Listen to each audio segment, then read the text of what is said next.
Welcome back to another episode of No Bolts Left Behind. In today's episode, we're going to dig into that Ford Explorer engine and transmission and get it prepped to go into the Mustang. All right, let's get to it. All right, so I got this car completely stripped out, and I'm hoping that somebody today is going to come and take this. Fingers crossed. It's kind of hard to find somebody to actually take this for free, but I really want to get my Mustang back in here and pretty quickly get the engine actually put in the Mustang. There shouldn't be too much to do. No floor cutting or no adapting or anything like that. I'm hoping that this, with more or less stock parts, should drop right in, or off the shelf parts anyway. So I've got this thing loaded up with all of the scrap steel that I've collected for the past like 6 months or so. And today, I think, while we're waiting for that guy to show up, I think I want to take apart this engine just a little bit. I think I want to take off this upper intake plenum, like upper manifold area. I want to take off these old exhaust manifolds because I do have headers for this guy. Maybe test fit the headers. I did get them in the mail, so I want to make sure that these headers do clear the transmission and all of that. And I don't know, from there we'll see. We'll see what this thing looks like underneath and see if there's anything we need to address.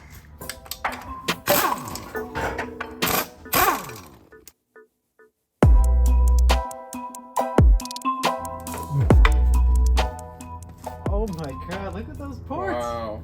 Dude, those are the smallest little ports I've ever seen.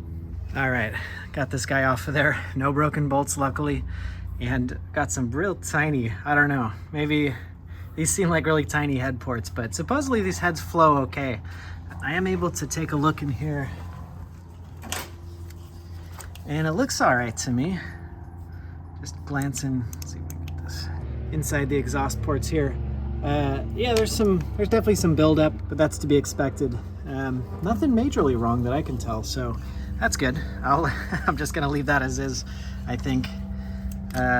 Cool, awesome. I think I might actually grab those headers, and I'm curious to see if they fit around this transmission and starter and all that area right there. All right, so huge improvement here. These are the new headers, long tubes, and actually some decent sized ports here versus these crazy like pinched ports on this manifold. So really excited to see the massive difference on these guys. These just look like normal headers. So hopefully we see a good performance help here. And let's see here, bolts line up and the headers fit on here perfectly. That's a huge relief because of course we don't know if this will fit in the car or if this is going to hit the frame or whatever.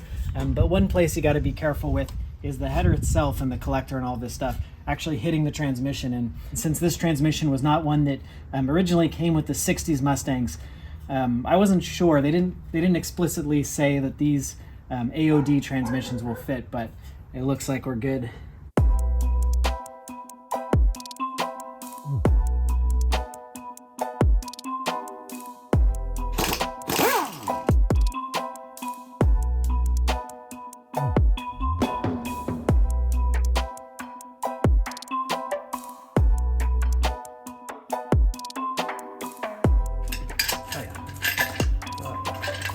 Stuck somewhere?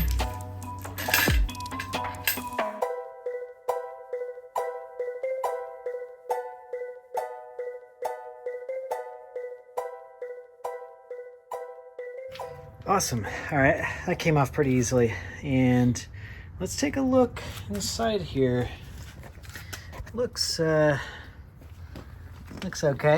Looks a little dirty, but we can clean that out. Yeah, actually not too bad. About as good as I'd expect. That's 165,000 mile motor and some change to look.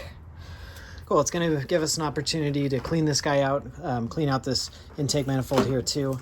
And this will be a lot easier to install without this big, tall intake manifold, intake plenum on there, so awesome.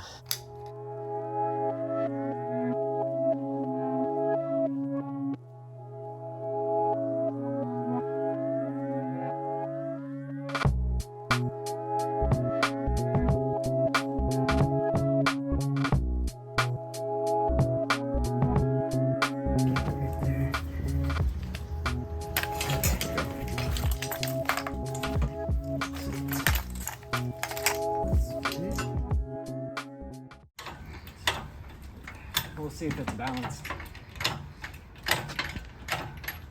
I don't know. What do you think about jacking it from there? Maybe we should.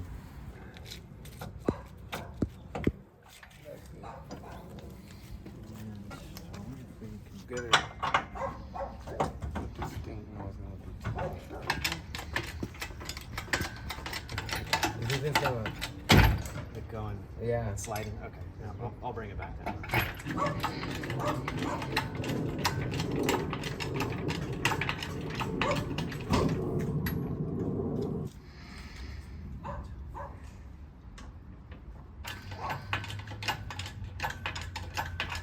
Lift it.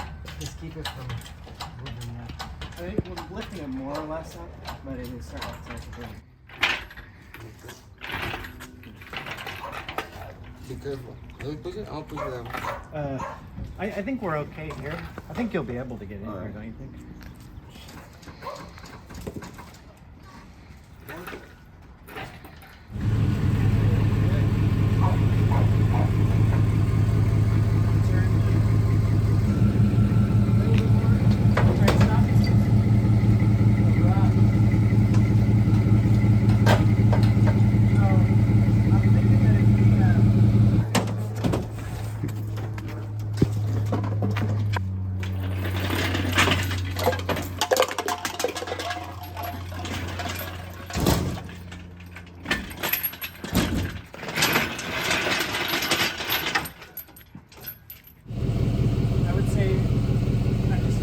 Go back like that. Yeah, just try it. All right, just hold it and be careful.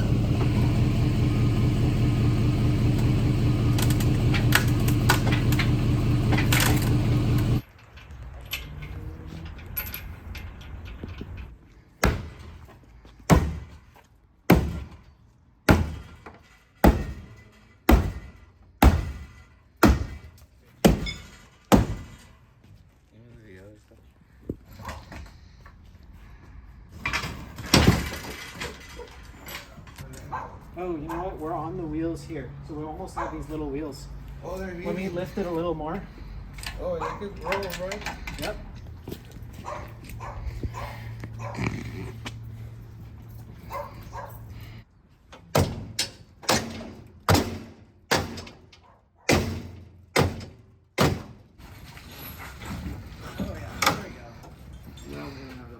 What was that?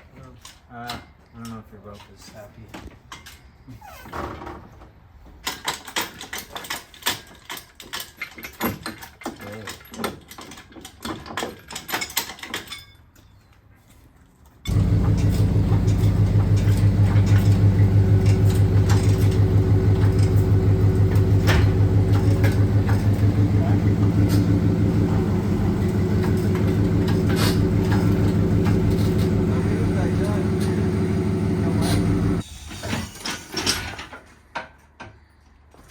Is it on there enough?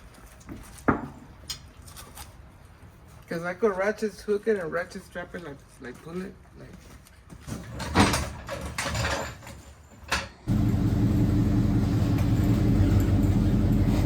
Okay.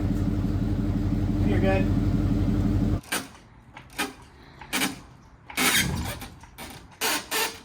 Try to pull it now. Pull it? Yeah.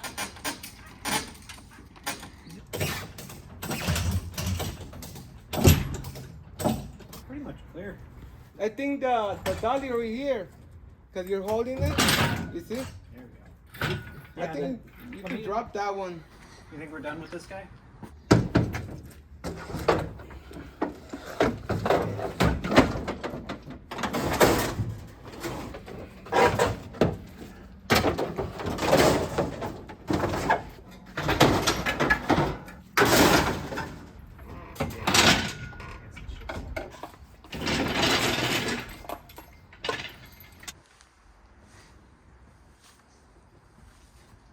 You have a screwdriver?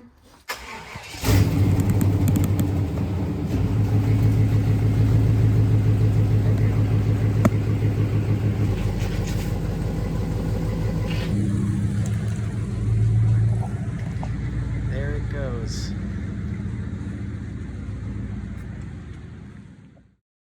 All right, So it's a new day, and today we're gonna try and take out this old straight six engine out of the Mustang. I think this is actually gonna be a pretty easy engine pull. As you can see, there's tons of room on either side. The transmission's pretty small. I've already got a good amount of stuff disconnected. There really isn't much, just a few hoses, very few wires, and that's about it. So right now we're pulling off the drive shaft. We're gonna pull the hood off and throw it up on the roof. Classic hood storage location. And then this thing should come out.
All right, so we got this load leveler on here, and we got this thing bolted up to the back and the front, and I hope we have enough space to pull this thing back. I guess we'll find out. I got the drive shaft out, the transmission cross member out with the jack underneath that guy, so we can kind of work it up and down if we need to. And I think that should be just about it. I guess, the engine mounts are unbolted. There's just like 4 bolts, like 2 on each side, little tiny guys there. And that's it. This is a pretty straightforward thing. So hopefully this thing comes right out, no drama. There's always some sort of drama, but I think this guy's gonna be pretty easy.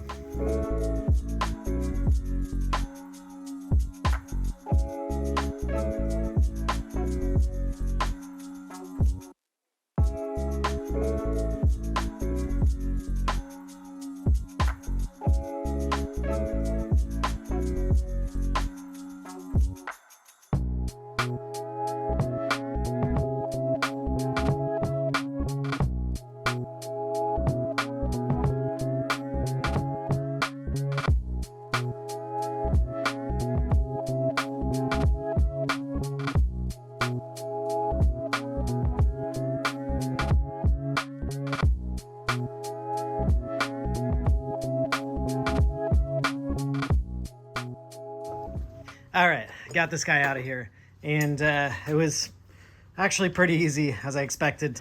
Plenty of room, so I guess that's it. That was, yeah, definitely one of the easier engine pulls I've done. I suppose this guy's going to be a bit more of a challenge to get back in there, but it's good to have this guy out for now. So I think I'll probably take a couple of photos and hopefully find some sort of spot to put this thing, maybe in between the 2 cars, so I can get this thing sold, and we'll get this guy installed. A little bit of a transmission leak from the tail shaft, but that's pretty much unavoidable since there is no drain plug on this transmission. So got a little bit of a oil slick to clean up, but otherwise everything went good.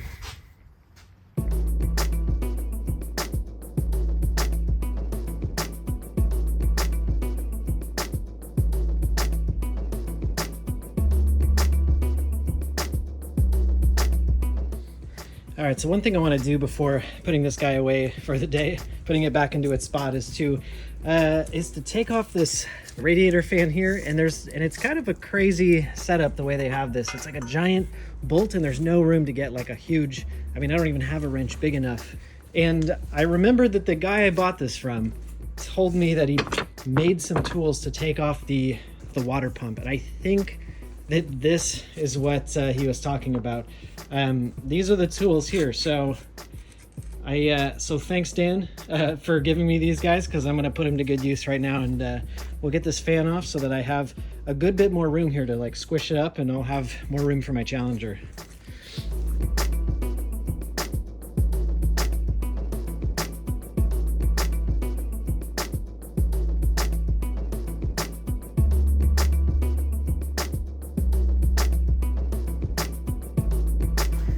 Success. All right, so I have the engine up on the crane right now, getting it ready to be cleaned and painted. Obviously, I have a few of the components of the engine already taken off, so I am going to attempt to use the front serpentine system of the Explorer. Usually high-mounted accessories are a little bit better for these old muscle cars, so fingers crossed that this stuff works. And same with the intake manifold. I'm definitely going to use the stock eye on that and plug everything back in the way it was. The rear axle is another huge part of why I chose a 90s Explorer. This guy's actually really a pretty solid, like, overbuilt axle. It's a Ford 8.8. It does have a limited slip differential, so it's posi from the factory, and 373 gears actually are pretty solid for an old muscle car. So, oh, and also disc brakes from the factory. So this is actually a huge come up for this car, considering that I have this tiny little drum brake, like, I don't know what it is, maybe like a 7.5 inch or whatever, 4-lug axle in there. So this guy's getting swapped in there as well. I definitely am going to have to cut off and re-weld perches, but that guy's going in the Mustang for sure. And the last sort of big piece is the computer right there, the ECU, and the wiring harness. I'm definitely going to have to strip this guy down a whole lot, but I am going to retain the factory wiring, or attempt to retain the factory wiring. I know it can be done, so I'll figure it out. So fingers crossed that goes well, but that's a huge savings, you know, as opposed to spending maybe like around $1,500 on some sort of aftermarket thing. So that's going to be a big project, but that's going in the car as well. All right, so that's all of the stuff that I'm definitely going to use. And here's a bunch of parts that I'm going to hang on to and not sell just yet, because I might be able to use this stuff. I have the intake, airbox system. If this stuff fits, I might try and reuse it. Otherwise, I can always get just, aluminum tubing or whatever and try and do like a cold air intake. So we'll see how that plays out. This is some sort of cooler that came off the Explorer. I'm not sure if this is for the transmission or power steering or something, but I might end up hooking that stuff back up. So this is the stock fan and clutch. Usually on these swaps, they don't line up good enough to reuse in the car, but you never know. So I might be able to reuse this stock fan and clutch. And to go along with that, I have the radiator and the fan shroud as well. So this is a pretty tall radiator, and I don't think it's going to fit in the Mustang, but it could. So we'll give it a try, but I'll probably have to get some sort of aftermarket radiator. I got a few more like wires, sensors that I'm not sure what they go to. I do have a vacuum canister there, which might come in handy. And then lastly is the cruise control unit. And I'm not going to set up cruise control from the start, but maybe down the road I can get this guy to work. I think that would be pretty cool. I would just need like some sort of button controls inside the Mustang. But after this is all set up and running, that might be a cool little project to see if I can get that to come back to life. All right, and that's that should be just about it. There might be a few little odds and ends, but one last thing I did was I clipped a ton of wires out of the Explorer body. Never really had any success selling body wiring harnesses, and it's really hard to get out, so I thought I would make use of it and actually clip out as much of the long interrupted wires as possible. And I actually got quite a bit. This stuff looks to be pretty good quality, copper wiring, and this stuff really comes in handy when you're trying to rewire cars and cut up wiring harnesses. There's a high likelihood I'm going to need to extend some of these wires. So this is pretty cool because, as you can see, there's tons of different colors, and I might actually be able to keep some of the colors by cutting out the wiring and sort of harvesting wires from this guy. And I think probably I'll be using all of this wiring for many projects to come. So, oh, and gosh, I almost forgot the last piece, which is the drive shaft. This is actually a huge benefit of using the Explorer rear end, is that that rear end is going to connect right back up to there, and then this will plug right back into the transmission. So as soon as I get the engine in there and then this guy mounts it up permanently in the car, I can measure it, and I'll take this guy to a drive shaft shop and basically just have it shortened, and that'll save us some money from having to buy a new slip yoke or whatever. So that's really handy as well. All right, now I think that's it. So I'm going to go ahead and get this guy stripped down just a little bit more, taped off, and I'm going to try and paint the block and heads as best as I can in that Ford blue.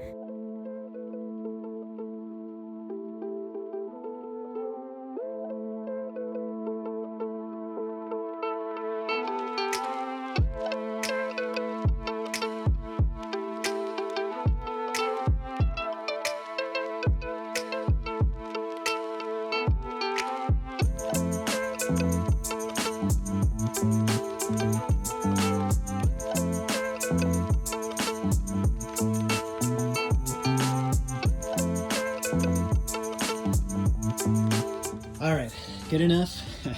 Got it more or less masked off, and I'm not going to worry about the valve covers because I'll probably, I'll definitely repaint them because they're going to have like blue overspray. And I'm not going to worry about the oil pan either because that guy's going to get replaced with a blue oil pan actually. So, and I ran out of tape as well, so I might have tried to mask off the valve covers, but I think I'll go ahead and repaint those guys. Maybe with that crinkle paint. I thought that stuff was kind of cool that I used on the Hemi for the Challenger. All right, let's get this thing hit with primer, then we'll hit it with blue, and we'll call it good.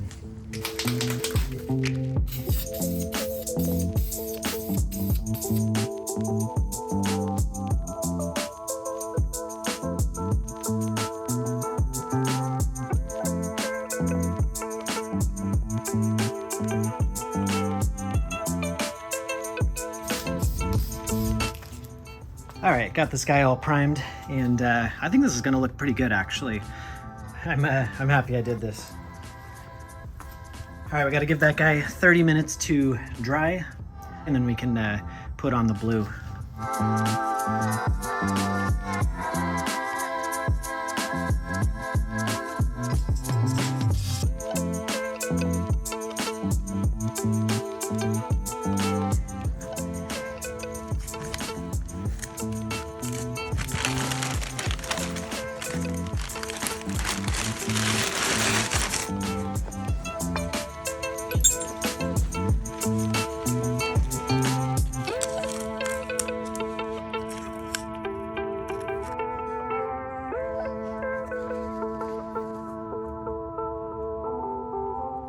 All right, so that's it for this episode. I'm very, very excited. I'm very happy to have this Explorer gun, and I'm very happy that it was taken for free. And in the next episode, we're gonna get this V8 installed in the Mustang. See you next week.